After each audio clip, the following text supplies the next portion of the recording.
na dança abertamente. Então, eu não vou falar sozinho, trouxe 2 pessoas de peso para estar nessa noite com a gente.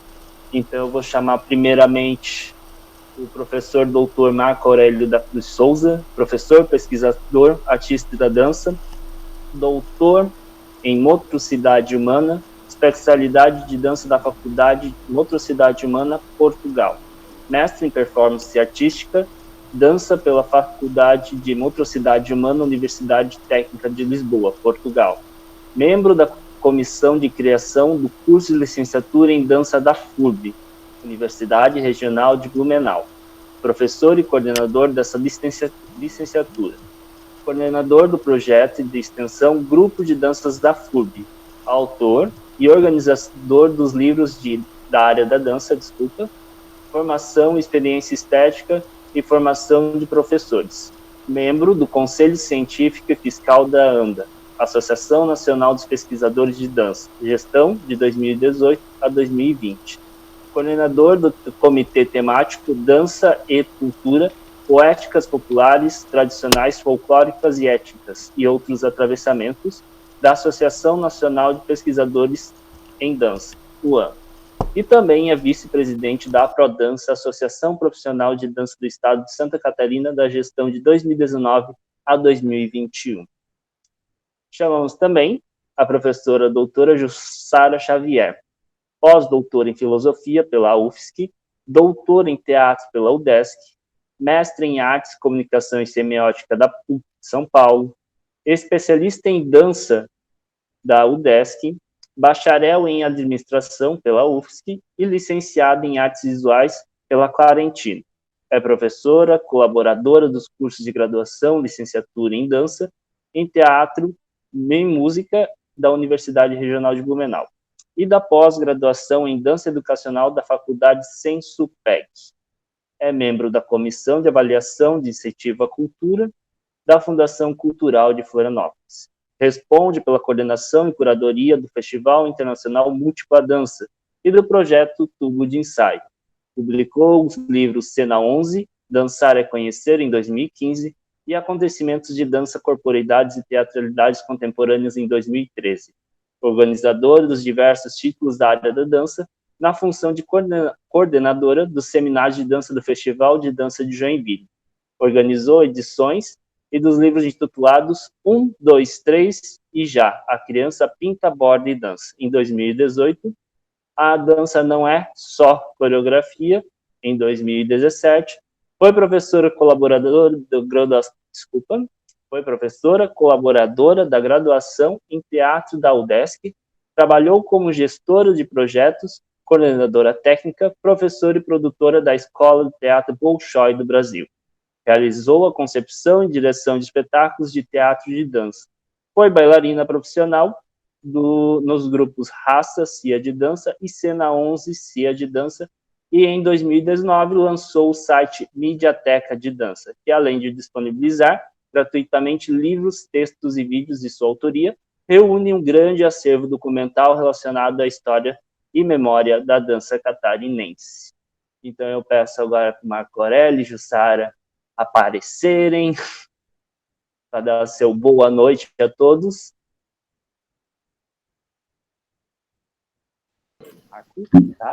Já estamos aqui, né? Obrigado, então, pelo convite, Natan. Boa noite a todos, a todas e a todos que vieram aqui trocar um pouco, né? Para a gente poder conversar sobre dança, que eu acho que é a grande provocação do projeto. E sempre é bom a gente poder falar sobre dança, que é o que nos move, é o que nos faz acreditar num novo entendimento, né? Para além das danças que já estão postas. Então, obrigado pelo convite, fiquei bem feliz, e acho que vai ser uma hora e tantos de bastante produção, bem produtiva. Obrigado, Marco. Boa noite, pessoal. Boa noite, Natan, Shug, muito obrigada pelo convite, pela oportunidade de estar aqui conversando sobre dança, né, junto com o Marco Aurélio. Parabéns pelo projeto. A gente sempre tem que buscar espaços para dança, né? Então, desde já te parabenizo por correr atrás dessas oportunidades. Ok. Então, pessoal, antes da gente iniciar a nossa conversa, eu, Marco e Jussara, necessariamente eu vou ser o mediador e entre os dois, eu só vou pedir por gentileza que durante a entrevista com os convidados, que terá uma duração média de 60 minutos, solicitamos que mantenham o microfone e webcam desligados. Após a fala dos convidados, o espaço estará disponível para ouvir a todos os participantes. As câmeras podem ser abertas e microfones quando a pessoa estiver falando. Então, logo após a fala dos nossos convidados, a gente vai abrir a fala aberta a todos, quem quiser se manifestar. Porém, durante a entrevista, o chat estará aberto para reflexões, apontamentos, e uma pessoa da nossa equipe estará acompanhando o chat para esclarecimentos, se precisar, ok? Os dogs estão atacados hoje. Quem tem cachorro sabe que é complicado. Então, também a gente solicita que permaneçam todos até o final para a gente fazer nossa famosa foto de colegial, porém cada um em sua webcam. Ok? Então tá, vamos começar. Preparados? Todos preparados? O ombro tá até assim, né? Então, Jussara e Marco, atualmente, quais são os contextos que a dança está inserida no território catarinense? Como que a dança está inserida? Quais são os contextos no território catarinense? Vamos começar tranquilamente. Então, eu acho que eu posso fazer um começo nessa fala e a Jussara complementa, né? Uma vez que eu acho que esse que é a parte mais interessante, é a gente pensar, assim, por onde que as pessoas passam pela dança, né? Na sua formação em dança. Então, hoje a gente pode olhar que o estado de Santa Catarina, ele tem uma diversidade enorme de possibilidades de dança, mas parece que ainda sempre está tendo necessidade de mais espaço, a gente precisa estar buscando mais. Então, a gente tem uma iniciação, uma tentativa de alguns projetos profissionais, e depois eu peço que a Jussara falasse um pouco sobre isso, uma vez até que ela já foi bailarina de um desses grupos, né? Mas ainda é muito tímida a ideia de profissionalização na dança no estado. Então, tem uma ideia de dança, um movimento muito forte na escola, né, que a gente vê que existe um festival específico para isso, que é organizado pela FESPORT, pelo governo federal, governo estadual, né, e que muita gente se mobiliza, muita meninada, muita criançada se mobiliza. Tem um movimento de dança muito bacana, assim, nas danças mais tradicionais, as danças populares, as danças folclóricas, que muitas vezes não circula nesse meio mais da dança cênica, né, ocidental. E tem aquele muito fortemente enraizado, essa dança que são nos espaços não formais de formação, das academias, né, dos estúdios, e que acaba sendo quase que um modelo para as outras danças, né? Então, nesse sentido, a gente entendendo que não existe só esse modelo, que existe vários outros modelos, é que é bacana estar sempre assim, como esse projeto aqui, né? Quanta dança vai rolar aqui hoje, nessa noite.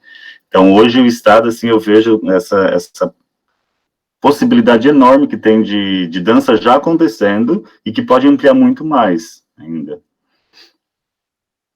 Jussara, quer complementar alguma coisa? Eu fiquei pensando até na pergunta, né? Os contextos, são tantos contextos e modos de atuação em dança, né? Quando eu olho para a minha carreira, né, assim, que eu fiz, tem um monte de contextos, né? Tem o Marco falou de querer dançar, que foi como eu comecei, né? O contexto da dança amadora, de grupo amador, de escola, né? E aí querendo desenvolver uma carreira como bailarina. Depois eu fui para esse contexto de companhias mais profissionais. Aí eu comecei, sim, sempre tendo essa centralidade de querer ser bailarina profissional, né? Fui dar aula em academia para conseguir ganhar algum dinheiro, né? Porque os cachês que eu ganhava como profissional não bancavam a minha vida. Depois acabei numa escola como Bolshoi, que era um lugar que tinha, não necessariamente, não estava mais dançando, mas era um lugar que me dava alguma estabilidade financeira e me fazia exercer outras funções, né? E aí fui para a academia também, né? Fui estudar como pesquisadora, né? Procurando outros modos de conhecimentos. E, enfim, eu acho que todas essas funções que eu exerço como produtora, como curadora, como já fui ensaiadora, na época do C11 eu era ensaiadora, era diretora administrativa e bailarina, era uma confusão até a gente tem isso, né, dá uma confusão grande de funções, né, porque esses contextos estão interligados, a gente não pode só dançar, né, a gente não pode se dar o luxo só de dançar e às vezes não carregar um linóleo, não varrer uma sala, sabe, mesmo como professor, né, a gente acaba exercendo outras funções que talvez no mundo ideal não seriam as nossas, mas a gente acaba fazendo, né, tomando a iniciativa, né, e fazendo outras coisas, né, que são digamos, de outros contextos, enfim. Não sei se eu estou te respondendo, Natan, mas estava pensando... Jussara, até que agora você comentou, não necessariamente somente dançar, mas assim, quais são os campos de trabalhos dentro da dança que, além do comumente pensado, do ser bailarino, do ser professor, quais são esses outros campos de trabalho que existem na dança? Já que tocou no ponto, assim, não necessariamente somente dançar, mas quais são esses outros campos de trabalho? Eu falei do dançar, porque eu acho que, de um jeito ou de outro, as pessoas que ingressam na área da dança, elas ingressam porque gostam de dançar, né, inicialmente dançando mesmo. E aí, nesse caminho do dançar, elas vão descobrindo, acho que, outras funções, né, então, que nem você falou, e é engraçado que é tudo meio que por necessidade, né, que nem eu falei, eu queria ser bailarina profissional, comecei a dar aula por necessidade, me falaram, você é boa nisso, começa a ensinar as crianças, você vai ganhar um dinheiro, e aí quando você está lhe dando aula, você quer saber mais sobre dar aula, e aí fala assim, você vai ter um espetáculo no final do ano, tem que fazer uma coreografia, daí você fala, tá, vou fazer uma coreografia, como é que faz isso? Aí você começa a se interessar por aquilo, né, isso já é outra função. Então, são funções que se misturam. Aí eu falo, não tem nenhum festival acontecendo na minha cidade, não tem informação de dança profissional. Aí eu falo, vou lá fazer um festival. Eu fui fazendo tudo por necessidade, por querer conhecimento, né? Um jeito até meio egoísta de ser, assim. Mas a gente vai fazendo, assim, haver um buraco ali ou algo que não existe. Vamos fazer isso, então. Aí a gente vai fazendo daquele jeitinho que dá, porque é tudo muito instável e tem pouco recurso, mas enfim... Aí eu vou fazer um festival, como é que faz isso? Aí você descobre que tem uma função lá que é de curador. Quando você vê, você está fazendo curadoria. Alguém te chama para escrever um texto. Quando você vê, você está fazendo crítica de dança.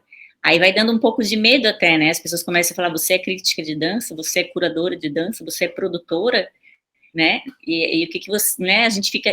Eu ficava meio assim, né? Eu não gosto de assinar como crítica de dança. Depois comecei a assinar. Tudo bem que você começa a publicar e ter uma periodicidade de publicações, enfim, mas são coisas que você vai aprendendo um pouco na prática e vai exercer essas várias funções, né, Natan, de produtor, de gestor, né, de coordenação técnica, bailarino, coreógrafo, criador, enfim, tem várias denominações também, aí cada um coloca o que acha que convém mais. Eu acho que essas funções estão muito interligadas. Direção de espetáculo, quando eu fui para a graduação em teatro da aula, eu me colocava como diretora, né, e a concepção e direção do espetáculo, porque eu tinha a ideia, tinha mais ou menos, né, o que eu queria, mas eu não coreografava, né, assim, eu não falava, vamos fazer esse passo aqui, enfim, então eu me coloquei em outro lugar que não de coreógrafa. Você vai vendo como é que você vai exercendo aquela função e também qual que é o nome que fica e se encaixa melhor, né, eu acho que a gente ainda pode inventar outras funções, não sei, talvez. Quem sabe? Você tocou num ponto falando da questão da formação. Então, eu vou perguntar para o Marco Aurélio, quais são as possibilidades e formações existentes no cenário da dança? Nossa, vamos lá.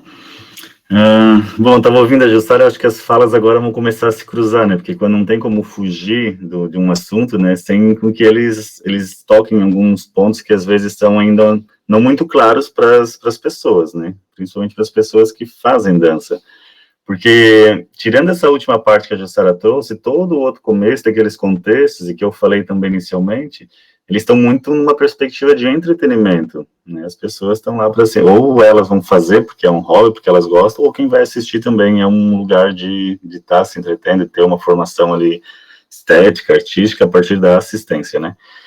E só no final ali, que efetivamente, daí, quando ela começa a falar de algumas questões mais profissionais, que a gente começa a entender a dança como área de conhecimento. E isso, a gente entendendo a dança como área de conhecimento, a gente não pode dissociar dela do contexto das artes. entende? Veja, mesmo que ela ocupa outros contextos, como a gente falou ali, a educação física trabalha, é uma forma de entender dança, ela mais na perspectiva anátomo-fisiológica. Nas artes tem uma outra forma de entender dança. No entretenimento é um outro fazer, é uma outra questão. Então, os tipos de formação, eu acho que essa pergunta eu teria que talvez reduzir um pouquinho, mas depois, se não der, a gente volta para a pergunta, ver se a gente consegue. Mas pensando na formação do bailarino especificamente, né? Então, hoje, se a gente for olhar a formação do bailarino, ele pode acontecer em 3 lugares. Primeiro, nas escolas técnicas de dança, como é o Bolshoi, por exemplo, e é uma escola que é de formação que tem uma relação com o Ministério da Educação, né? Então, eles vão sair com um diploma, um certificado de bailarinos. E aí, eles são um artista da dança. Nesse sentido, é importante a gente olhar que eles, sendo artistas da dança, eles têm uma legislação própria, que é a legislação de há bastante tempo, lá de 78, que se chama Lei do Artista. E eu queria só ler aqui para vocês, para ficar bem claro do que disso se trata. Porque eles chamam a Lei do Artista, né? É considerado o profissional que cria, que interpreta, então que cria, a gente pode colocar os diretores, coreógrafos, né? Que interpreta ou executa obras de caráter cultural de qualquer natureza, então a gente está entendendo que a dança entra aqui também, né, o teatro, a música, para efeito de exibição pública, através da comunicação de massa ou por alguns editais públicos, né. E aí eles colocam ali, sendo o artista da dança e todas essas outras linguagens que eu falei, como também esses técnicos de espetáculo. Em nenhum momento nessa legislação eles falam do professor. Então, a gente está falando só do artista, de quem efetivamente faz a dança acontecer, não de quem está ensinando dança. Então, nisso aqui a gente olha 2 lugares, né? Então, o primeiro ponto é esse espaço de formação do bailarino nas escolas técnicas. O segundo ponto de formação de bailarino que pode acontecer, que é o mais comum no estado de Santa Catarina, são os espaços não formais. E aí, nessa ideia de espaços não formais, ele não tem uma relação direta com o Ministério da Educação, ou seja, ele não vai receber uma certificação, mas ele tem a possibilidade de escolher várias aulas, em vários contextos, em várias escolas. Eu quero fazer jazz nessa escola, quero fazer sapateado naquela, quero fazer balé nessa, a partir dos profissionais que ele conhece. Então, ele pode criar seu próprio currículo, a sua própria formação, ele é responsável por isso. Enquanto que lá naquela escola técnica tem um currículo a ser seguido, que no final ele tem que cumprir toda aquela carga horária, né? Então, aqui já temos dois espaços, né, que acontecem muito fortemente em Santa Catarina. E o terceiro lugar ainda que pode acontecer, e também tem uma relação daí com o ensino formal, são os cursos de bacharelado e os tecnólogos em dança. Então, ali também vai estar formando um profissional da dança, que pode ser um bailarino, pode ser várias outras funções que já foram ditas, né? Então, veja que tudo isso eu falei relacionado a formação do bailarino, do intérprete da dança, né? Se eu for pensar na formação do professor de dança, é uma outra situação, porque a gente está falando de... Não cabe ali no artista, o professor não é um artista. Agora, se a gente tiver um professor artista, é muito melhor, né? Porque é muito difícil ensinar dança e ter passado pela experiência, e ter vivenciado aquilo no meu corpo. Só que isso é uma coisa que eu queria falar um pouquinho mais para frente, só para contextualizar as principais diferenças, assim. Mas hoje no país, ou no nosso estado especificamente, ela acontece assim, do bailarino. E quando eu falo bailarino aqui, eu estou ainda tentando ser um pouco, ele acaba sendo um pouco redutivo, pensando na dança cênica, né? Porque não estou nem falando nessas danças que não são feitas para o espaço cênico, por exemplo, como as danças folclóricas, as danças tradicionais. E Jussara, eu vou fazer uma pergunta. Quando você dançou no Grupo Raça, na Cia Raça, no Sena 11, qual era a solicitação? Pedia-se uma formação para adentrar esses grupos? Qual era a formação que eles solicitavam? Tinha algum pré-requisito para entrar nesses grupos?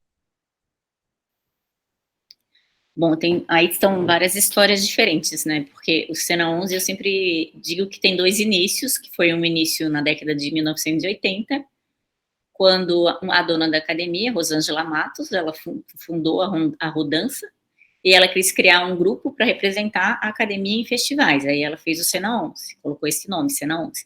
Na época, eu não lembro, acho que eu tinha 12 ou 13 anos, eu, Alejandro também, participamos da primeira formação, ela convidou alunos da academia dela para formar o Cena 11, né? Então a gente não chegou, ainda não tinha nem essa noção do que era uma audição. E aí, na época, quem coreografava era o Anderson Gonçalves, enfim. Chegou a montar 2 espetáculos e tal. E aí, é engraçado, né, que as coisas se conectam, né? Eu lembrei agora que, nesse contexto, foi quando o Alejandro fez a primeira coreografia dele. A gente estava assistindo um vídeo de um programa na televisão, que eram poucos canais, né? Tinha um programa de dança, as pessoas apresentavam danças, e eu acho que era a Companhia Jazz Brasil, que foi apresentar um padedê, um duo, né? Um padedê era um homem e uma mulher fazendo uma coreografia de jazz juntos. E a gente olhou aquilo, a gente só via padedê, acho que era muito ligado ao balé, né? Então eu e o Alejandro, a gente olhou aquilo e falou assim, gente, vamos fazer um negócio desse pra gente dançar? E foi a primeira coreografia do Alejandro, que até ganhou em Joinville, a gente dançou esse padedê, e a gente começou junto, eu coreografando e ele, né? Aí ele fazia com uma facilidade, né? Começou a se descobrir que realmente ele era coreógrafo. Aí eu falei, faz tu, tá indo tão bem, faz tu. Ele começou a fazer sozinho e né, começou esse negócio de coreografia.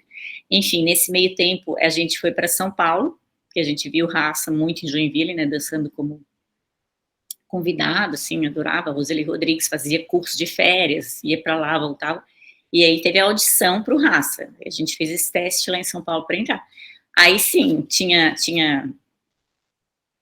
daria muito de companhia para companhia, né? Tô te falando aí no começo de 1990, daí, Roseli Rodrigues, ela tinha um modelo de corpo, a gente tinha que se pesar toda semana, então para entrar na companhia já tinha que ser magrinho, esbelto, não tinha, né? E eu lembro que teve um teste psicológico, teve entrevista, aí teve a aula dela, né? Teve um pouco era basicamente a aula da Roseli Rodrigues de jazz, assim, né? Aquelas barras, enfim. E ali tinha, então, já o que ela queria, né? Não sei, para quem conhece o grupo Raça, sabe um pouco daquela dança dela, que tem muito da técnica do balé ali também, né? Então, isso. E quando a gente saiu daí do Raça, voltou para o Cena 11, daí estava de novo. Eu comecei a coreografar, e aí o Alejandro, acho que foi um ano afastado, depois que ele voltou e pegou, e aí foi um novo início para o Cena 11, né? Aí eu peguei em função de ensaiadora, diretora, daí quando começou a profissionalizar, assim. Novamente por necessidade, né? Começa a fazer tudo. Não sei, é um pouco isso, assim, agora para entrar em cada grupo tem, eu cheguei a fazer audição para o Grupo Corpo, companhia de dança, que era o meu sonho, dançar no Grupo Corpo lá em Minas Gerais, fui lá fazer audição, já saí na aula de balé, fora, né, você começa a fazer lá a aula de balé, acaba um exercício, eles já vão mandando embora. Queria dançar o repertório, chegar lá, né, que eu achei que eu ia ser melhorzinha, mas eu nem consegui.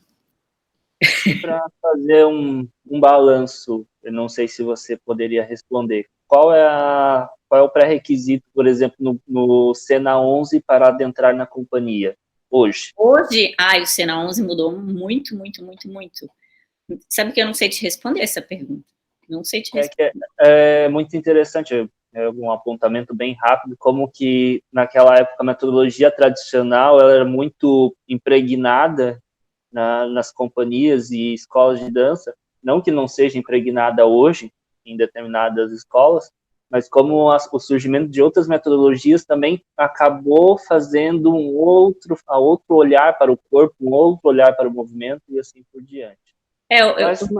Uma das últimas conversas que eu tive com o Alejandro, ele me falou, Ju, tu acha que eu não queria fazer aquelas coreografias que a gente dançava? Assim, eu não consigo mais, ele falou, eu não consigo mais, sim. Então, tem uma coisa que é muito legal, acho que nem eu e o Marco, acho que a gente esqueceu de falar, que é a função do pesquisador em dança, né? De fazer pesquisa em dança. Quando eu olho para trás, eu digo, mas eu já fazia pesquisa lá e eu não sabia, hoje eu sei mais o que quer dizer essa palavra, o que significa esse ofício.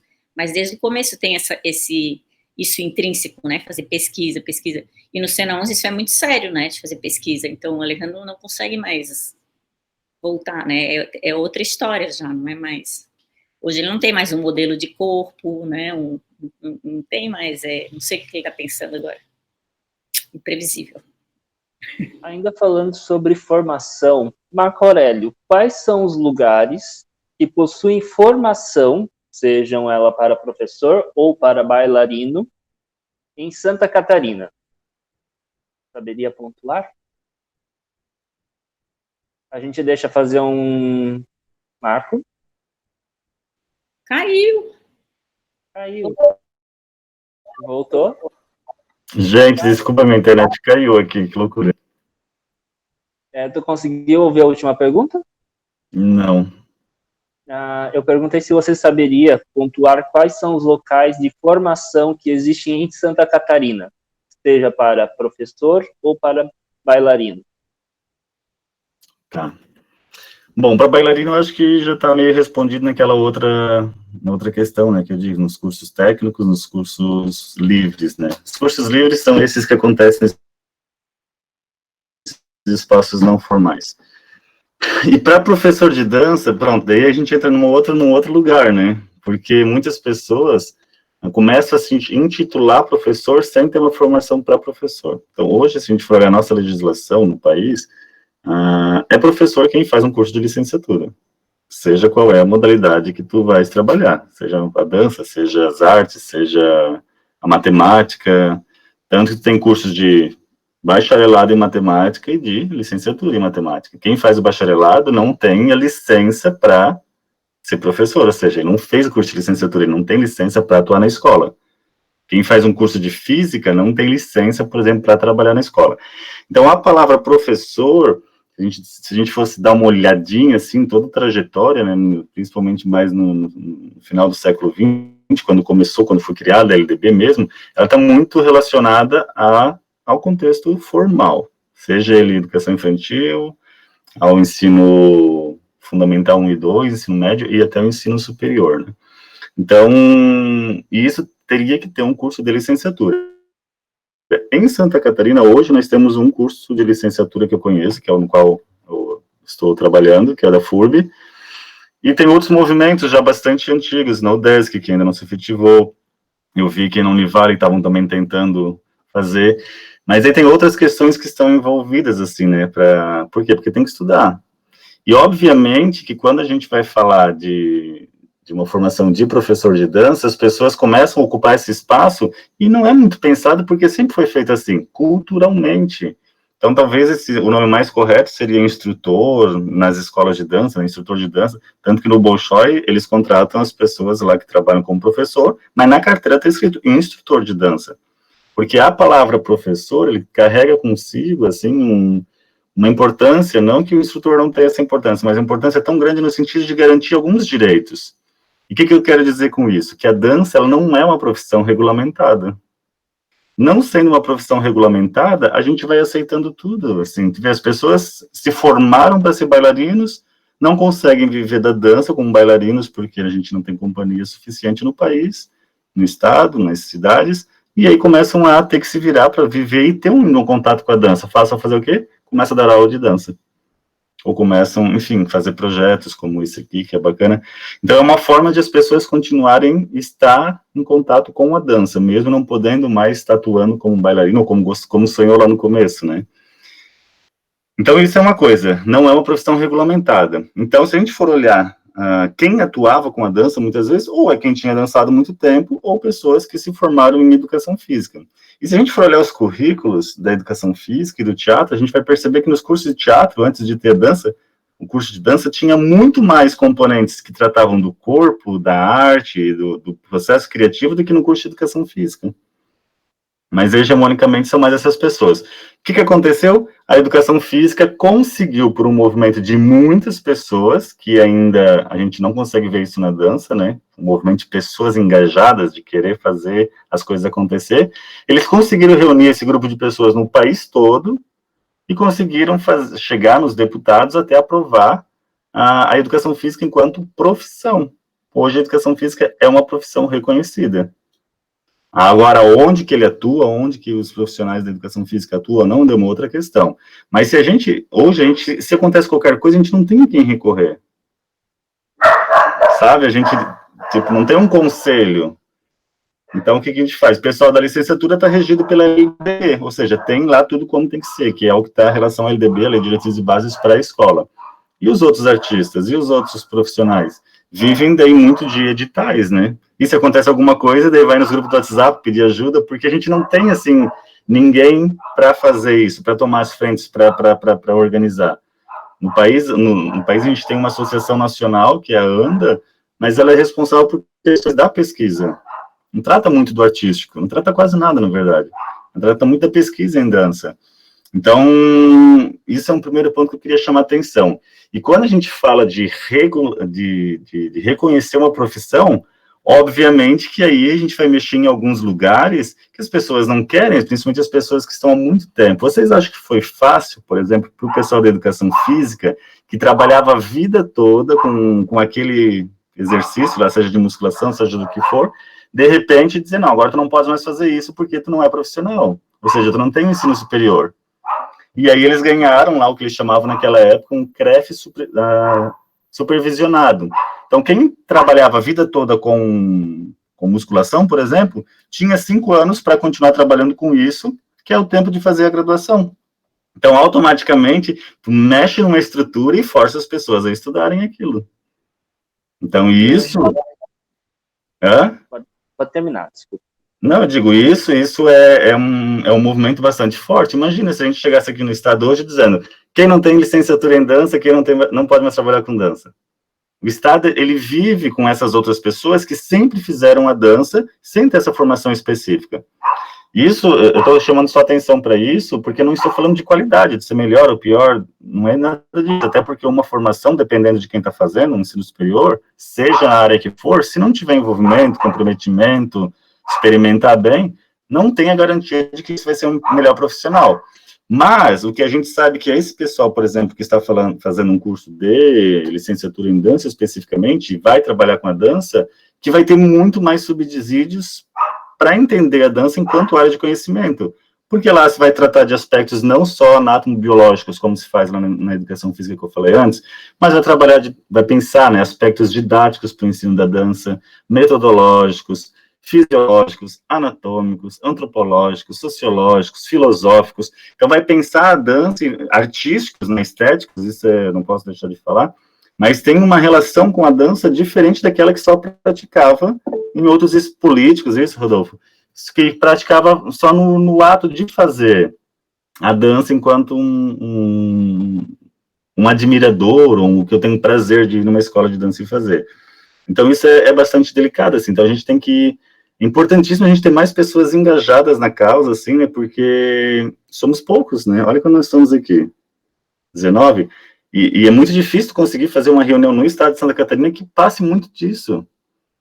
Então, esses poucos tem que ser muitos, porque depois do que se discute aqui, tem que ser quase que formiguinha, aí falando com o outro, e a gente ampliando, assim, essa relação de entendimento com a dança. Nessa história de profissionalizar a educação física, eu vou fechar aqui a minha fala sobre isso, aconteceu um embate muito grande naquele momento. Se a Prodança não existisse, a gente teria perdido isso, que foi quase que federal, porque a educação física queria abocanhar a dança. Abocanhar no sentido de querer cobrar das academias que os professores de dança, que estavam trabalhando com dança, tivessem o curso de educação física. E aí conseguiu se provar por A mais B, pelo aquele juiz que estava naquele momento lá, que a dança era uma área de conhecimento própria, que tem conhecimentos próprios, artísticos, que se distanciam desses fisiológicos, que é o que está relacionado com a educação física. Pronto, ganhamos. E aí agora está assim, o CREF não tem ingerência de chegar nesses espaços e dizer que os professores ou os instrutores que estão lá trabalhando não possam estar atuando a sua profissão, né? Então, só que aí ficou tão forte isso que ainda não conseguiu descolar, né? E aí o pessoal fica jogando para lá e para cá. Ah, tem hora que a dança é arte, então não precisa ter profissional de educação física. Não, mas agora o CREF vai cobrar. Não, então ele é da educação física. Então as pessoas meio que jogam com essas formas de estar, né? Porque é conveniente. E aí quem perde, mais uma vez, é a classe, né? É a área. E atualmente, no ensino formal, hoje um graduando ou um graduado em dança, ele pode atuar em qual componente curricular? Pronto. Eu acho que eu falo também sobre isso, depois a Sara complementa, né? Então, assim, ó, a gente tem, como eu falei ali, são algumas coisas, né? A lei de 78, ali, a 6533, que é a lei do artista, dá garantia a esse profissional que cria, que vai dançar. Então, é o artista da dança.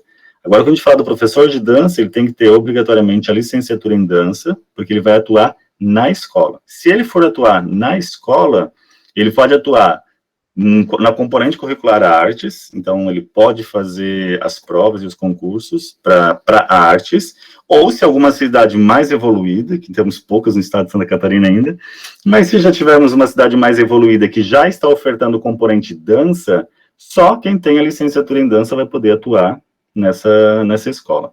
É diferente de eu dizer, eu sou um professor de educação física, licenciado em educação física, que trabalha com dança no espaço não formal. Tá tudo certo, porque lembra que para trabalhar no espaço não formal, não precisa ter formação específica nenhuma. Se a dona da academia quiser contratar o professor, ele é responsável pelo bem ou pelo mal do que vai acontecer naquele espaço formativo. Tá? Agora, quando chegar na escola, não. Se eu não tenho licenciatura em dança, eu não posso atuar com a dança na escola. Pelo menos não enquanto componente de artes. Ah, Marco, mas agora se eu for fazer um projeto no contraturno? Pronto, aí é uma outra história, porque um projeto no contraturno não está relacionado ao currículo daquela escola, o currículo duro, que eu digo assim, fechado. Ele é uma atividade extracurricular. Aí, normalmente, quem mantém essas aulas são as APPs, né, a Associação de Pais e Professores, então eles podem botar ali o profissional que eles quiserem. Obviamente que quem fez a licenciatura em dança também pode atuar no espaço não formal, com muito mais consciência e muito mais entendimento sobre dança de que quem não passou por essa formação, isso eu não tenho dúvida. Você comentou ali sobre projeto, e assim, falou em projeto, eu automaticamente sempre lembro de uma pessoa, Jussara. Jussara, eu te pergunto o seguinte, dentro da produção cultural, que abrange tudo isso, quais são os principais parâmetros que têm que ser estipulados para a montagem e execução de um projeto? Primeira coisa, vou linkar até com a questão do Marco, né? Eu fico pensando, porque o Marco sabe muito de legislação. Então, assim, a gente tem que saber de legislação, né? A gente tem que se interessar e saber, até para ver o que a gente pode cobrar, né? Outro dia ele falou de alguém que não queria aceitar alguém que está na dança, no curso de dança, na licenciatura em dança, porque não é artes, lá para o concurso de professor de artes. Ah, não, isso aí não é artes, não, tu não podes. E aí ela foi lá, né, o Marco reivindicou, tal, explicou, teve que ensinar quem está lá na função cuidando disso. Então é importante a gente saber para ensinar até quem está exercendo esses papéis aí, estão nesses lugares de poder, né, de decisão. Então tem que saber legislação. E aí também, quando você vai fazer projeto, para quem que você está fazendo projeto, em primeiro lugar? Não adianta fazer um edital e fazer um projeto para um edital, seja público ou privado, sem ler o edital. E tem um monte de gente que faz, que não lê o edital. Eu faço muito trabalho como parecerista. Não lê o edital e manda projetos. Aí, coitado, perde um tempão lá fazendo projeto e depois falta aquela coisa que estava escrito lá, bem óbvia, que tinha que fazer. Tem uns editais bem mais simples, como o da, sei lá, aqui o de Santa Catarina, Elizabeth Anderli, que é geralzão, assim, para todas as linguagens, quase que pede a mesma coisa. E tem uns, há pouco eu fiz lá de Pernambuco, que tem um monte de exigência, dizendo até assim, o professor tem que ganhar R$80 no mínimo por hora aula. Ele te dá todos, sim, ele dá um monte de regrinha que você tem que estar ali dentro. Se for o grupo, tem um edital só para grupo com menos de 2 anos, outro para 4 anos, enfim. É bem detalhado, então se você não lê ali, nem adianta mandar o projeto. E aí eu acho que a primeira coisa, assim, ter uma boa ideia, né, assim, é difícil fazer um bom projeto de uma ideia ruim, é importante você fazer ou projeto com alguém, ou em equipe, eu acho que o projeto fica mais rico, mais consistente, você dá para o outro ler, tem que fazer pesquisa para ter ali, né, o que você vai fazer, o que você quer escrever, tanto no âmbito acadêmico, vocês sabem, projeto de pesquisa, né, um projeto de uma pesquisa, você vai fazer pesquisa prévia, mostrar que você sabe um pouquinho daquilo ali, e também para fazer um projeto, né, cultural também tem que ter uma certa pesquisa, ele saber mostrar que você conhece aquele contexto onde o projeto vai ser aplicado. Tem que saber um pouquinho antecipar o que você quer que aconteça para conseguir colocar lá, né, o que eu quero, por que eu quero, como que eu vou fazer isso, né, um projeto é algo que estou pensando no futuro, uma possibilidade, um plano, então eu já tenho que tentar ficar antecipando todos os problemas e mostrar que eu vou fazer assim, assado, para ele dar certo, o mais próximo do real possível, né, para funcionar.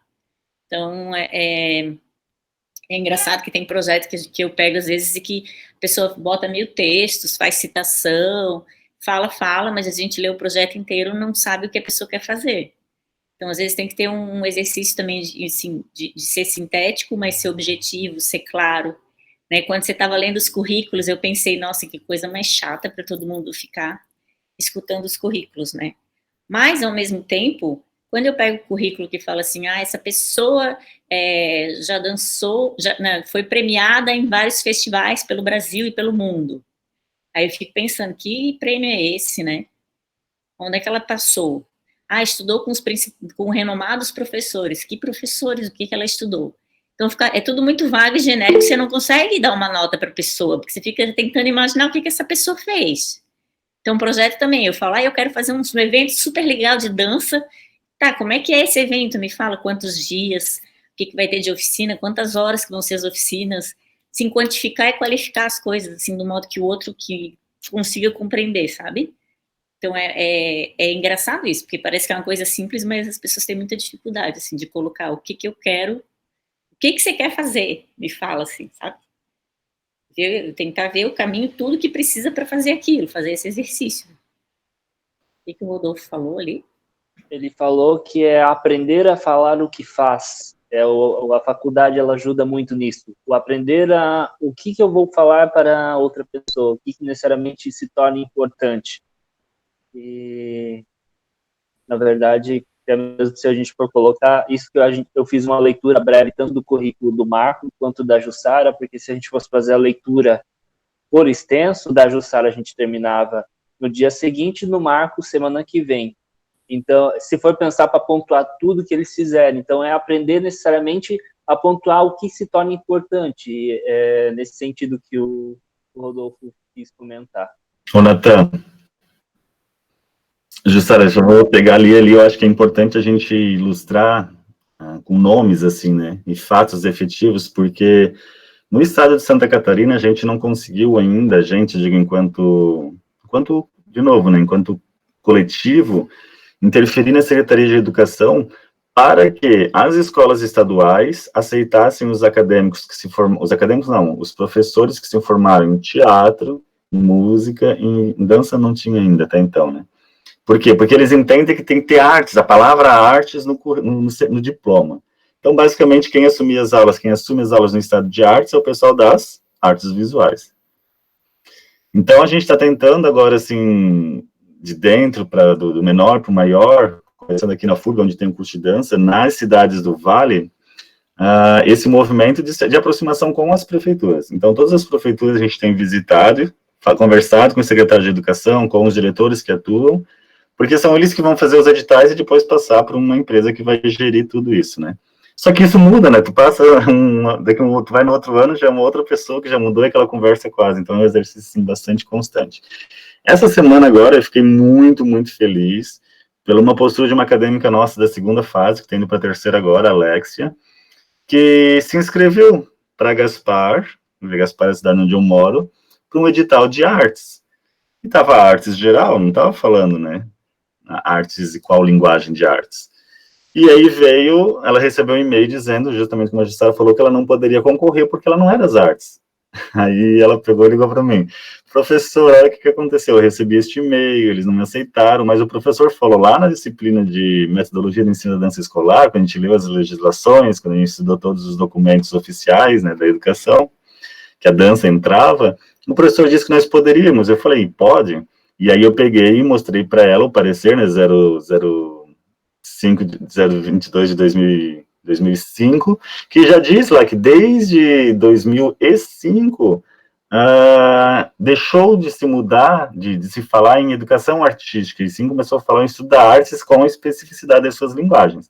Aí o que a gente teve que fazer? Ligamos para a prefeitura, ligamos para o instituto e falamos, olha, a gente gostaria que vocês revertessem, não foi homologado ainda, vocês só enviaram um e-mail, revertesse, porque senão nós vamos entrar no Ministério Público, porque ela tem direito a fazer essa prova. Não quer dizer que ela vai passar na prova, mas ela tem direito de concorrer à vaga. Essa vaga não pode ser destinada para um profissional das artes visuais, sendo que tem outros profissionais do teatro, da música e da dança que também podem concorrer, mas não estão tendo nenhum direito. Então, aí eu falei, e aí vai ser ruim para vocês, porque vai me dar um trabalho para fazer esse parecer, para entrar no Ministério Público, vai dar um trabalho para vocês cancelarem o edital, fazer um novo edital, as aulas estão começando semana que vem, então eu sugiro que vocês facilitem isso tudo e aceitem esses acadêmicos. E foi o que eles fizeram. Daí eu mandei o parecer ali, né, do Conselho Nacional de Educação, que foi aprovado desde 2005, já isso, e eles aceitaram. Mas veja, se ela não tivesse, se ela simplesmente tivesse tido uma postura passiva, ok, não me aceitaram, então pronto. Então por que eu estou fazendo dança, né, se não posso nem concorrer? Então nesse sentido foi muito, muito legal ver ela, assim, lutando pelos seus direitos. E ela só vai conseguir lutar pelos seus direitos se ela souber quais são as legislações que estão amparando, né? Eu acho que isso foi muito bacana. E pegando o gancho dessa situação que tu pontuou, Marco, aconteceu também numa prefeitura, que não vou citar o nome, e num edital colocou o professor de dança pedindo como pré-requisito somente comprovação que fez dança ou algo do tipo. A palavra professor colocada com uma pessoa que não possuía a licenciatura.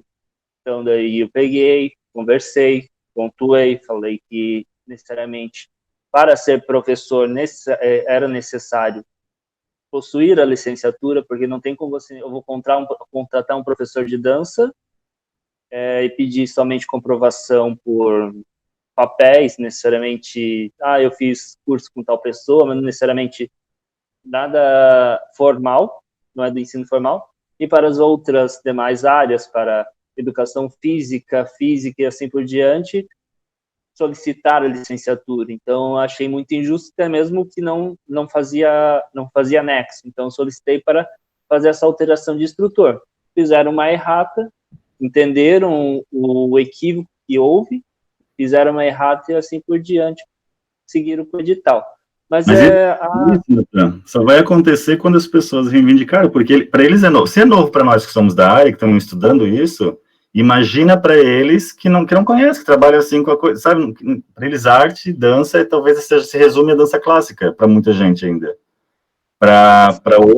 Enfim, só para dizer, então, esse pessoal que trabalha assim, na parte mais técnica, não necessariamente tem que conhecer de todas as áreas. Então, é importante que vocês que estejam estudando e junto com as universidades, criem esse movimento, esse hábito de reivindicar pelo que está posto, pelo que é possível, né? Que já é tão pouco.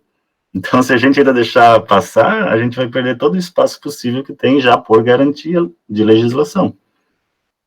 E a Jussara comentou uma coisa que ela falou assim, primeiramente, para fazer um projeto cultural, precisa ter uma boa ideia.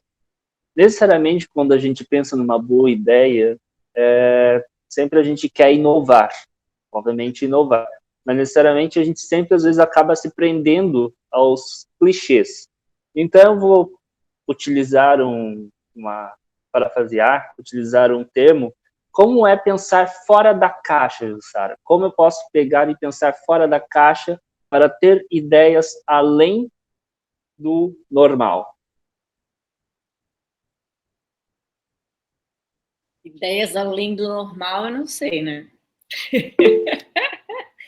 Mas... É o novo normal, olha as ideias da pandemia, já temos aqui uma conversa incrível. Eu detesto o novo normal, para mim é bem normal esse negócio, assim. Abraçar o outro, tá perto, que é normal, esse negócio de anormal, é muito... Enfim, eu acho que, sim, ideias, né, quando eu falei ter uma boa ideia, não sei se necessariamente está ligado à inovação, mas está ligado à singularidade de um ponto de vista.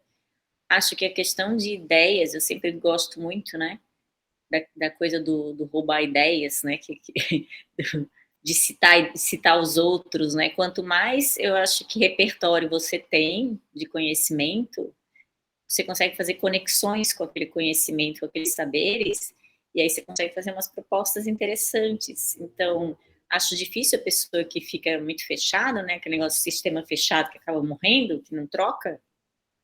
Então, tem que trocar. Eu acho que isso, né, e se interessar pelo outro, e, assim, uma coisa que muito me incomodou, sempre me incomodou muito na dança, eu acho que é um dos motivos até pelo qual eu saí do Cena 11, e também...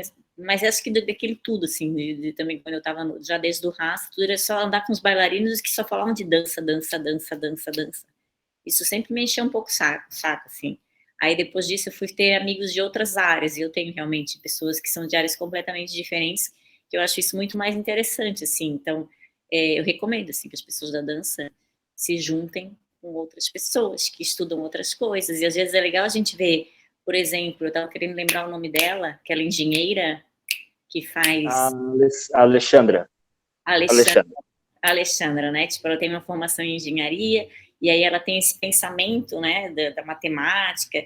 Eu acho que ela tem pode trazer, e ela faz umas proposições mais interessantes que outros que não teriam a formação dela como engenheira, né? Então, às vezes tem também a gente não tem tempo para fazer tudo na vida, mas, enfim, acho que é legal a gente se interessar pela diferença, ao invés de ficar só... Senão a gente fica se repetindo, né, e vai entrando numa coisa redundante, assim, não comunica com o outro, e eu acho isso meio chato, assim, não sei. Eu acho que uma boa ideia vem daí desse lugar, assim, de trocar, entendeu? De estar aberto e trocar. Às vezes, eu, como curadora no Múltipla Dança, eu sempre coloquei até coisas de pessoas que eu não gosto muito, assim, mas que eu queria conhecer, porque eu acho que tinha alguma coisa que me interessava ali. Até quando a gente fez o encontro fora da caixa, né, junto com o Abner, o Marco, nesse projeto, a primeira vez que eu chamei, que eu sugeri a Dani Lima, o Marco falou, sua louca, você nem conhece a mulher, como é que você traz uma mulher que você não conhece? Eu não conheço, mas eu queria conhecer. Por isso que eu trouxe, eu quero me aproximar de quem eu não conheço ainda, né, que mora lá longe, eu conheço, assim, sei que ela tem um livro tal, ela estudava os gestos, sei de algumas coisas que estão ali, tem pistas ali, quero me aproximar daquilo. Então, todas as coisas que eu faço de evento tem um pouco disso, assim, eu quero me aproximar daquilo ali. Mesmo que às vezes eu não goste muito de alguma coisa ou de outra, enfim. Acho que não sei se eu te respondi, acho que é isso. Esse só louco, deixa eu só me defender. Quando eu falei só louco... Fui citado, preciso de direito de defesa, né? Mais ou menos assim. Direito de resposta, vai. Direito de resposta. Não, eu acho que foi incrível, né, o encontro. A Dani foi super sensível quando ela chegou na FURB, depois que ela chegou aqui. Mas o trajeto até lá, quem era o produtor, no caso, eu estava fazendo o papel de produtor, foi muito, foi muito turbulento, por isso que eu gosto de trabalhar com pessoas. Nesse assunto, eu só estava falando que tu falasse, eu só chamo sempre as pessoas que não conhecem para saber que não vai dar problema. É isso, esse é o ponto.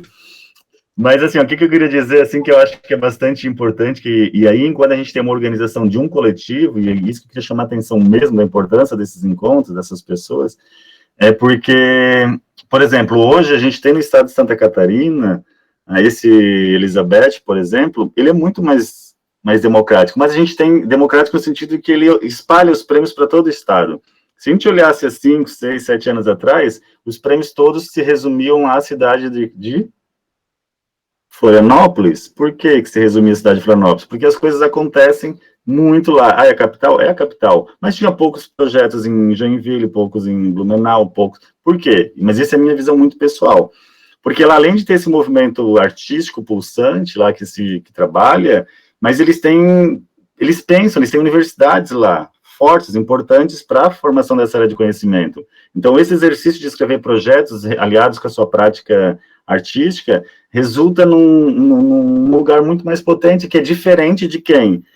Por exemplo, pegar um extremo oeste, que às vezes não teve nem condições de ter muita discussão sobre dança, faz uma academia, uma aula numa academia, e não consegue discutir com ninguém isso. Então, obviamente, veja quantas pistas foram dadas aqui já pela Jussara sobre isso, mas que às vezes essas pessoas nunca pensaram. Então, hoje a gente tem lá um inchaço, se a gente for olhar a quantidade de inscrições em Florianópolis, tem uns tantos, eu acho que em projetos com muitas qualidades, mas tem que se resumir a menos projetos para lá, por quê? Porque vai ter que garantir um lá no oeste, um no extremo oeste, um no sul, que às vezes não tem tanta qualidade na escrita. Mas para aquela comunidade onde esse projeto vai acontecer, é importantíssimo. E se não tivesse feito essa relação de todos os profissionais que estavam atuando naquele momento para criar essa divisão, a gente continuaria com os projetos todos em Florianópolis, que é um outro contexto, veja. Eu acho que foi muito legal, foi um avanço muito grande. É óbvio que, penso eu, que o pessoal de Florianópolis deve ficar louco, né? Mas meu projeto é muito melhor e não aprovou. Porque a demanda é muito grande, né? Exato. E eu pergunto o seguinte, vocês acham que essa centralização, vamos colocar assim, que existia em Florianópolis, ela faz relação com o consumo e valorização da população com a relação à dança e à arte, ou não tem essa relação? Não sei se me fiz entender. Se vocês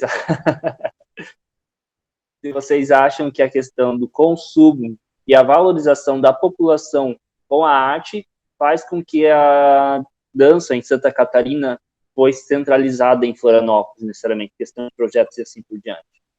Olha, eu não sei se é... Bom, quer falar, Jussara? Eu só ia trazer, assim, o Teixeira Coelho, que eu acho que é um nome bastante importante para a gente pensar isso, assim, né? E que acaba que... Eu falei aqui de um ponto positivo, que eu acho que essa divisão que aconteceu.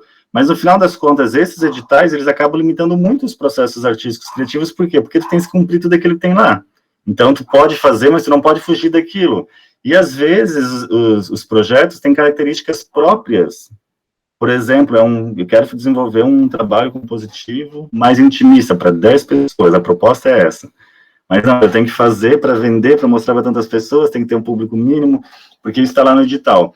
Então, essa relação, às vezes, da arte e cultura, ele acaba escapando, sendo que a arte, que talvez fosse esse lugar de extrapolar, de buscar outras coisas, de pensar um pouco fora da caixa, de propor, tem que estar alinhado com essa política pública daquele edital que está falando da manutenção cultural, que é quase que um negócio, assim, né? Então... Enfim, isso eu só queria chamar a atenção um pouquinho para isso, e o Teixeira Coelho, eu acho que ele fala muito bem sobre isso, né? Jussara, é contigo. Tem outra pergunta, ele te respondeu, Natan? Já que só tem 4 minutos? Queres outra coisa? O meu assistente, ele está um pouquinho equivocado, não tem 4 minutos, só pode... Meu assistente se equivocou, desculpa, gente, não tem 4 minutos só não, pode continuar. Mas você estava falando de consumo de dança? Sim. Isso, se no caso dessa questão da relação do consumo e valorização da dança por parte da população faz que haja centralidade, necessariamente em determinadas cidades. Se essa é a resposta dessa centralidade. Não sei te responder, eu acho que é bem complexo o negócio, não sei mesmo. Porque eu fico pensando, por exemplo, numa cidade como Luiz Alves. Aí tem uma pessoa lá, Giovana, que monta lá a escola, projeto, né, uma associação lá, propõe lá fazer uma escola, e olha o tanto de aluno que ela tem. E aqui as academias fechando, um monte de academia que fechou, assim, continua fechando. Tirando as danças, acho que dança de salão, né, Rodolfo, que acho que é o que se dá melhor aqui ainda. Mas de outras técnicas é tudo muito difícil, não sei. Eu acho que eu não sei te responder, Natan, eu não sei como é que é essa relação até de consumo, acho que merecia... Um estudo. Porque então... quando ele fala de política cultural, ele fala, não adianta só incentivar o consumo também, depende do jeito que consome, né? Ele fala que tem que ter ação de produção, que incentive a criação. Aí ele fala, quando ele fala em acesso, ele fala de acesso físico, acesso a canais de distribuição, acesso intelectual, tem diversos tipos de acesso também. Então, assim, quando a gente faz oferece, mesmo aqui em Florianópolis, algum espetáculo de dança, ainda continua sendo muito para o povo de dança, assim, dança contemporânea, ou alguns agregados, pessoal do teatro, não sei, alguns artistas, gente, não sei, mas ainda sinto que ainda é muito gueto, assim. Então, consumo mesmo, pagar ingresso, quem que vai? Quando tem uma Débora Coker, uma Ana Botafogo, que nomes bem comerciais, não sei se posso falar isso, essa relação do consumo. Então... Eu fico pensando nessa relação do consumo com a formação própria estética dessas academias, né? Porque se a gente for olhar, assim, talvez seja uma coisa muito forte que eu vou falar, mas eu vou falar mesmo assim, vou arriscar. Porque às vezes a gente pensa assim, porque eu vou levar meus alunos para dançar no festival XYZ, porque é importante aquela troca. Mas quando a gente chega nesses festivais que tem um formato já bem estabelecido, quase não tem muito tempo de troca, porque tens que chegar, tens que ensaiar, depois tens que sair para se arrumar, maquiagem, já vem outro grupo, e aí o grupo dança, acabou de dançar, vai ficar lá fora conversando, esperando o resultado. Nem para sentar, a maioria dos grupos sentam para assistir os outros trabalhos da sua própria modalidade, se eu pegar dança urbana, dança de salão, dança popular, dança folclórica, seja que for.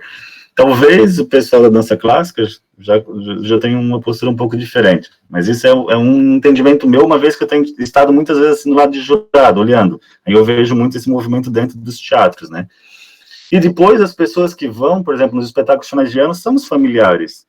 E se for isso, como a Jussara falou, vem um espetáculo, a gente cria um espetáculo incrível, assim, com grandes profissionais, e põe ali para ver. A gente tem que estar sempre naquela preocupação de público, principalmente se é de projeto, né? Como que tu vais fazer para completar aqueles tantos lugares? Eu acho que isso a gente tem que assim, ter essa relação de formação estética, de preparar para apreciar, assim, olhar a obra do outro, não só olhar o seu trabalho que eu estou entregando. Acho que isso é uma coisa que a gente tem que avançar muito no Estado.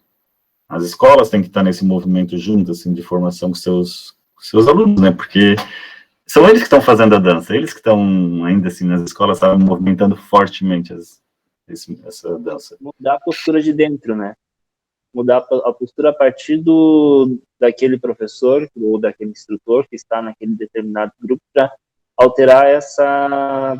que, na verdade, é muito evidente, na verdade, ele é muito real. A questão dessa falta de apreciação até por parte dos próprios artistas. Uhum. Chega a ser triste, dependendo, em determinados pontos. Mas e veja, a gente não tem controle, né? Como eu falei lá no começo, a gente não tem controle que após os 4 anos de um acadêmico passar conosco na graduação, que ele vai sair da forma que a gente queria, porque muita coisa depende da pessoa também que está do outro lado ali, né? Do acadêmico, do bailarino. Mas ter esse exercício, esse esforço é importante. A mesma coisa, penso que deveria acontecer nos espaços, né? Não formais de ensino. E é uma coisa que você falou de controle, né? Semana passada eu estava fazendo parecer para o Ceará, lá para o governo do Ceará, do estado do Ceará, e tinha muito projeto de gente que era formado na licenciatura em dança lá do Ceará, da Universidade Federal do Ceará, em dança, que eu julgo que é um ótimo curso com ótimos professores. E tinham projetos horríveis, que eu pensei assim, meu Deus, eu sei que tem bastante aluno aqui da licenciatura em dança da FURB, eu ia ficar com vergonha se um aluno meu escrevesse um projeto desse.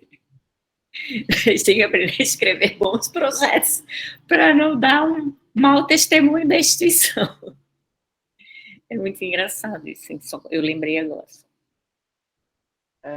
Agora, entrando já na reta final da nossa entrevista, eu pergunto para vocês, qual é o maior desafio de trabalhar com dança? Hoje, qual é o maior desafio para se trabalhar com dança? O maior desafio para mim sempre foi, e acho que vai continuar sendo, o financeiro, né? Sobrevivência financeira. Assim, sempre foi. Acho que o momento que eu fiquei mais confortável, eu diria que foi quando eu trabalhei no Bolshoi, mas que eu tinha um salário, né? Assim, bom, que consegui me manter, foi quando eu consegui comprar uma casa, e carteira assinada, enfim, mas aí você também, dependendo do lugar que você tá, tipo, eu saí de lá por várias questões, mas às vezes também você não fica no lugar só, a tua vida vale mais que sei lá quantos reais, né, R$1.000, vai fazer outras coisas, né, mas eu acho que essa, para mim, sempre foi, e que é uma batalha árdua, assim, vou fazer 50 anos, estava conversando com a Elke semana passada, ela também, falando, meu Deus, né, eu tô com 40 e tantos, e eu falei, e eu vou fazer 50, e a gente tá nesse negócio que vai sendo do processo seletivo, e a gente estudou tanto, e a gente, né, e a gente não sabe se vai ter um trabalho pra gente amanhã, e o que a gente vai fazer. Então, assim, sempre essa instabilidade, né, é difícil isso, é difícil, complicado, assim. E é isso que o Marco estava falando, né, da organização, e eu lembro que quando eu comecei a fazer administração na Federal, os meus professores não tinham mestrado, e aí começou o sistema a exigir mestrado e todo mundo saiu correndo para fazer mestrado, meus professores. Né? Então tem isso também, né? Agora se começa uma organização, todo mundo tem que exigir licenciatura em dança, e as pessoas mais velhas, tipo eu, não tenho uma licenciatura em dança, e aí como é que faz? Acho que tem que ter assim, um mecanismo, como de repente, para dar um notório saber, um título de doutor para uma pessoa que nem Pina Bausch, ou que nem Alejandro Archimedes, entendeu? Tem esse reconhecimento que tem que ter também, tem que pensar muito nessa complexidade desse contexto, né, que é, assim, e tem que avançar, mas também tem que olhar para cada ponto, né, que não é uma coisa genérica, uma maçã. enfim. Marculino. Então, eu estava pensando aqui, quando fala e dá um título honoris causa, de novo a gente volta à universidade, então parece que a universidade tem que ser responsável por isso tudo. Decididamente, ou definitivamente, eu não acho que a universidade tem que ser o espaço de tudo, mas é um espaço muito potente para isso. Tá? Eu vejo ali em Blumenau é uma cidade, apesar de ser uma cidade grande, eu falei que meus cachorros estão aloprando, ó. Mas é uma cidade, assim, que tem uma perspectiva de arte muito conservadora, assim, ainda. Tem poucas produções artísticas mesmo que acontecem. E começou a modificar muito, por exemplo, na área do teatro, e a gente vê como que a cena do teatro em Blumenau cresceu a partir do curso de graduação em licenciatura em artes cênicas. Por quê? Porque lá foram surgindo vários coletivos e eles começaram a pensar outras formas de viver o teatro, que não é só aquele de grandes espetáculos. Então, eles têm vários coletivos que eles atuam em escola, ou seja, eles buscaram aquilo que a Jussara falou no começo, que são novos espaços para o teatro. Hoje, eles têm 3 festivais de teatro muito bacanas na cidade. O Teatro de Boneco, o Teatro do FITUB, que é aqui da FURB, e o Teatro Infantil. Isso são grandes eventos que acontecem, fora os pequenos que esse coletivo se organizou. Então, eu vejo que o espaço, assim, essas trocas que acontecem no espaço cênico é muito espaço cênico, não, espaço universitário, quer dizer, é muito importante, né, e ver a gente que está trabalhando nisso, a gente está lutando por essas políticas públicas. Ver a menina ficou lá, a gente foi lá enquanto universidade, eu enquanto coordenador, ajudar ela nessa escrita, ela poderia fazer sozinha, mas talvez fosse muito mais trabalhoso. Então, eu acho que é importante as instituições assumirem esse lugar, porém não ser o único, e começando a ampliar as parcerias com as comunidades. Porque se não tem interesse, vamos pegar, por exemplo, o curso de dança. Se a gente não tiver a dança, teatro, qualquer um, se a gente não tiver alunos estudando, frequentando isso, automaticamente esses cursos vão deixar de existir, automaticamente não vai ter ninguém mais para lutar por essas causas todas. Então, ver como é um ciclo que a gente tem que estar sempre se retroalimentando, olhando, cuidando, porque eu considero ser muito importante para o desenvolvimento de uma determinada área de conhecimento. Não sei se respondi, Natan. E como você imagina a dança daqui 15 anos? Já pensando na...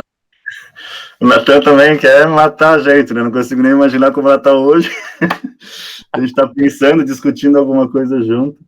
Mas, obviamente, que a gente quer, né? A gente anseia que ela esteja mais bem consolidada, né? Consolidada no sentido de poder contratar esses profissionais, mesmo que trabalhem nessas academias de dança, mas com uma condição mínima, né, com carteira assinada. Muitos trabalham lá por hora, nem é por hora aula, é por aluno. Se recebeu, se o aluno paga, eu recebo. Imagina, tem professor que dá aula um mês todo, né, instrutor, um mês todo, chega no final do ano, o aluno não pagou para a academia não repassa isso para ele. Então, são condições, assim, quase que impossíveis de trabalho, né, de se manter tudo. Tu tem que pagar tuas contas, né, tens que viver, tens que fazer outras coisas. Então, acho que minimamente o que eu desejo, assim, é que tenha melhores condições de trabalho para toda a cadeia, assim, não só o professor de dança. O professor, eu acho que ainda é o que, de alguma forma, quem está na escola é o que está mais assegurado, assim, né? Jussara, como você vê daqui 15 anos? Você, nos seus 35 anos... Você imagina... Como quando você estiver fazendo 35 anos. Hã? Quando você fazer 35 anos. Quando eu fizer 35 anos? Pois é. Nossa, essa pergunta é muito difícil. Assim, sendo bem sincera, eu não consigo imaginar. Assim, não consigo nem imaginar meus projetos para o ano que vem, para esse ano, daqui a 15 anos. Não faço ideia. Assim. Poderia falar dos meus desejos também, que nem o Marco, mas eu acho que está tudo tão complicado, né? Assim, as pessoas não têm o mínimo para viver, assim, muita gente tenta batalha, que eu vejo ao meu redor. Então, eu acho tudo muito imprevisível. Eu não sei o que vai acontecer. Não sei. Não quero ser pessimista, mas, assim, eu fui muito otimista, que eu mandei meus projetos tudo falando que eu ia fazer presencial em 2021, agora eu não consigo fazer, aí fico mandando ofício pedindo para mudar para online e eles não deixam. Eu devia ter sido pessimista, entendeu? Então agora eu não vou falar nem nada. Mas eu acho que isso depende também muito da instituição, né? Porque o Rodolfo, por exemplo, que está aqui, ele mandou para o presencial e ele conseguiu fazer online. Sim, bem... Depende sempre das pessoas, né? Depende se encontrar pessoas abertas ou não, né? Quererem dialogar, assim.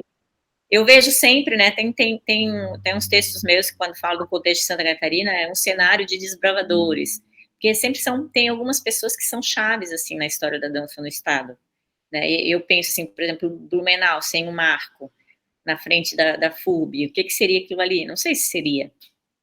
Precisa de alguém né, para brigar por aquilo ali. Se não tiver, não sei se vai para frente. Então, tem algumas pessoas que realmente, nessa história, que eu penso que elas fazem muita diferença, entendeu? Na história da dança. Eu espero que continuem vindo pessoas com essa vontade. Assim. A minha tá acabando. Ok.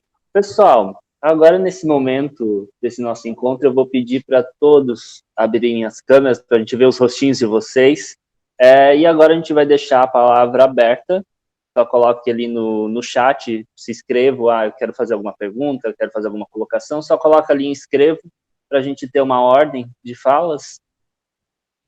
O Abner, ele está no seu fundo de praia. Stefane, Paula, Roberta, Lucas, Lari, Lie, Carol, Rodrigo. Calma, gente. É muita gente querendo falar. Alguém quer se inscrever? Não necessariamente tem que ser uma pergunta, às vezes até uma contribuição, né, sobre o que a gente falou. Rodolfo, Naila. Pascoal, prazer, Pascoal. Cadê você, Bia? Apareça. Oi, Bia. Rodolfo, tu não vai aparecer, Rodolfo. Rodolfo não tá a fim de aparecer. Bolinha sorridente, hein? Eu ia falar, ele tá deitado, eu ia falar. Olha que eu já vi, daqui a 15 anos eu não sei onde é que ele vai estar. Pode ficar deitado. Isso, Rodolfo. Olha que feliz. Eu acho que aqui a gente tem assim, um grupo super potente, né? Principalmente na área de projetos. A gente tem a Bia aqui que trabalha em projetos, Jussara, Rodolfo, Pascoal lá mais no oeste, né, Pascoal? E os acadêmicos todos agora escrevendo também e propondo coisas incríveis. Eu acho que isso é bem legal. De repente, se quiserem avançar um pouquinho nisso, que eu acho que essa ideia de projeto, né? Eu acho que a Bia e a Jussara podem falar muito mais do que eu, assim. Mas como que a área tem crescido e tem se desenvolvido a partir disso, né? Mesmo apesar das limitações todas que tem, mas eu acho que é uma puta sacada, assim, né? E é importante a gente estar vigilante e fazendo acontecer, para que não morram isso, né?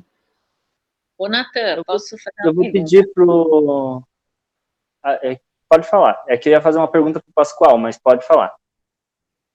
Eu queria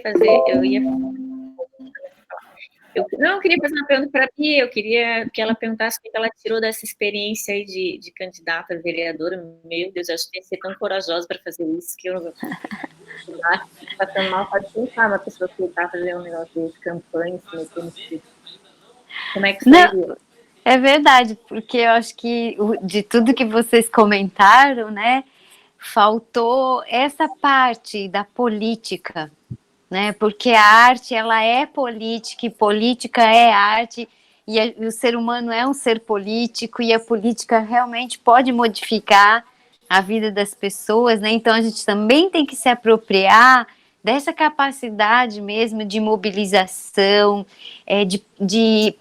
infelizmente, né, a política, ela tem essa questão partidária.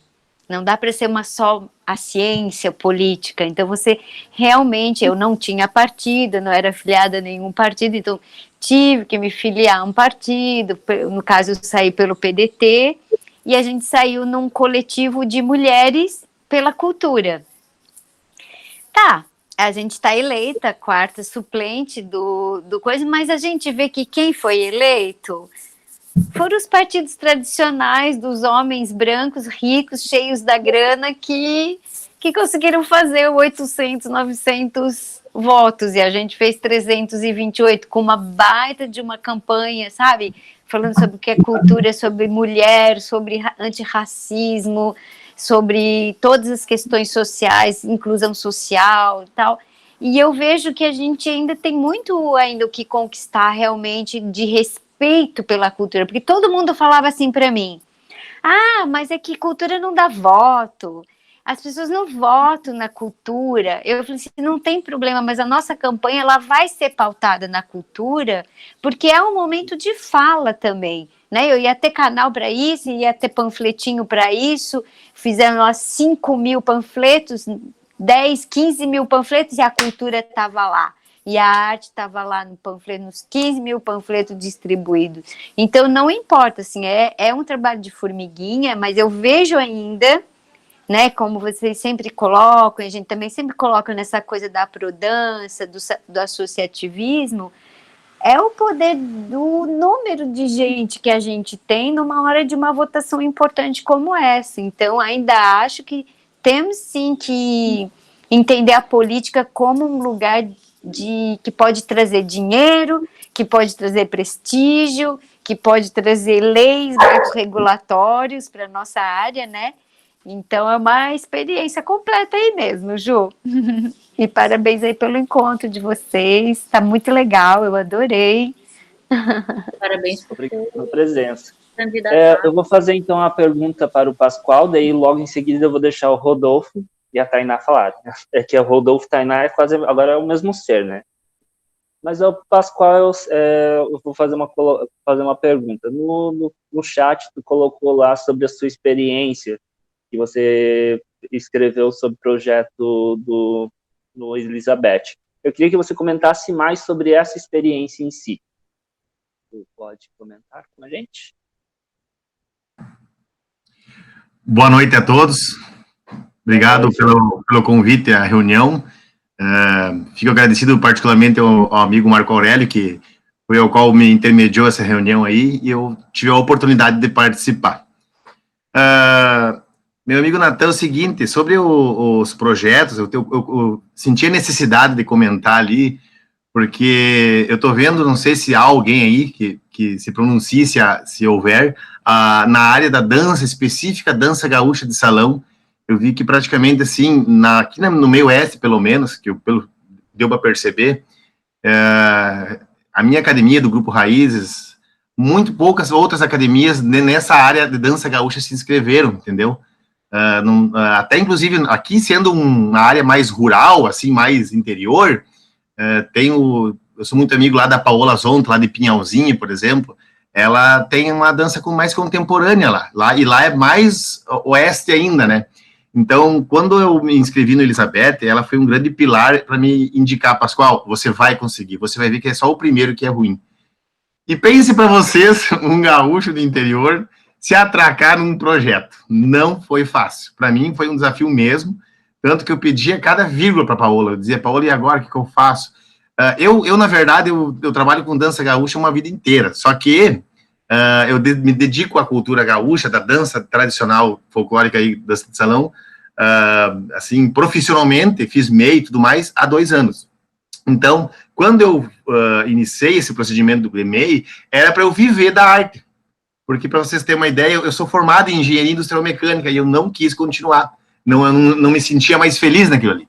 Digamos assim, eu fiz por causa de um protocolo. E quando eu comecei com as danças de salão lá, quando eu fundei o grupo de dança 10 anos atrás, eu estava tentando levar as duas partes. Mas agora, esse ano, em 2019, eu fiz a MEI, veio 2020, acabou-se tudo, né? Então, quando eu comecei a descobrir o Elizabethiano, quando me colocaram num grupo setorial de cultura aqui do Oeste, eu disse, meu Deus, o que eu estou fazendo aqui, né? E a Paola me apresentou o Ander, né? Ela disse que para ela faz 5 a 6 anos que ela estava tentando, ela não conseguia, e ela conseguiu para outros grupos dela lá. E resumindo a história, eu enfiei de cara no BRIC, né? E quando eu pedi uma opinião para ela, de dizer assim, Paola, vou me inscrever em 2 editais do Elizabeth. Um era a dança gaúcha na PAI, desenvolvimento motor por gosto da tradição gaúcha, e o outro era envolvendo uma PAI e uma escola municipal. E ela disse, Pascoal, o projeto tem que ser muito bem escrito, tem que ser muito bem elaborado para você conseguir ser contemplado nos 2. E eu disse, mas será que eu não, pelo menos não vou conseguir um, mas eu vou tentar os dois, porque é possível ser contemplado com até 3, né? Acho que são 3, se eu não me engano. E, bueno, fui lá, me enfiei no projeto. Quando eu vi em setembro que veio o resultado e eu fui contemplado nos 2, a Paola disse, meu Deus, não acredito. E claro que foram 2 meses, ali no mês de maio, junho, julho, eu não perdi uma reunião das lives que tinham de cultura. Eu comecei a comer os livros de dança, a questão teoria, a questão origem da dança. O edital eu li acho que umas 7 ou 8 vezes, por isso que quando a Jussara comentou ali, eu concordo plenamente com o que ela disse. Se não fosse isso, eu duvido, pode ser o cara mais terrível em edital e não escreveu as regras básicas. Eu via os erros lá que as pessoas, elas erravam assim em coisas básicas que o edital frisava lá num termo, no item tal. E eu fui bem criterioso quanto a isso, eu imprimi o edital, eu li em PDF, fiz de tudo. E para mim, eu digo uma coisa, foi um gosto novo. Eu jamais me imaginei que a mesa da minha sala aqui em casa ia se transformar num escritório. Jamais. Tanto que o meu grupo de dança de Luzerna, que é aqui que tem um grupo artístico, também foram contemplados com edital e o professor do grupo teria que dar aulas online. Outro desafio, dar aulas online. Não imaginei. Eu estava ontem à noite aqui, 2 horas de reunião, mostrando passos de marcha, para vocês terem uma ideia, para meus alunos da Mirim. Uma coisa que eu nunca me imaginei mostrar em videoaula, preparar a aula, para mim, jamais. Tanto que logo quando começou a pandemia, o que aconteceu? Eu tentei botar o videozinho ali, eu dançar e tentar intimar os alunos da Mirim, mas a mostra de dança por vídeo, assim, numa plataforma que nem essa, ou outra plataforma, fica difícil. E eu vi que a teoria, como o Marco disse antes na fala dele, que a teoria, sim, tem muito a ver, né, com tem uma interligação muito forte. Se você não tem a teoria, eu não conseguiria me virar agora num exemplo desses encontros culturais nos grupos de dança aí. Mas, assim, ó, foi uma experiência única. Eu participei do SC Cultura em Sua Casa, das 5 listagens que eu participei, eu ganhei 3, um da Funarte, eu consegui também ser contemplado, um edital da cidade de Capinzal, eu consegui, foi contemplado também, e um outro, digamos assim, do inciso 3, que era um vídeo de poesias, e que eu também faço poesias gaúchas, né? Então, assim, se for ver, claro que tem alguns projetos que estão pendentes ainda, mas se for ver, para mim, não foi um ano tão ruim nessa questão, porque eu me reinventei com os projetos. Por isso que eu digo para meus colegas professores que vale muito a pena e eu super indico essa nova rota, que é o que está vindo pela frente aí. Obrigado. Obrigado. É o novo normal, por enquanto, né? Como a gente estava comentando antes. Cara, de ajustar. É o novo normal, ele traz isso. E até rapidamente, antes do Rodolfo iniciar a sua fala,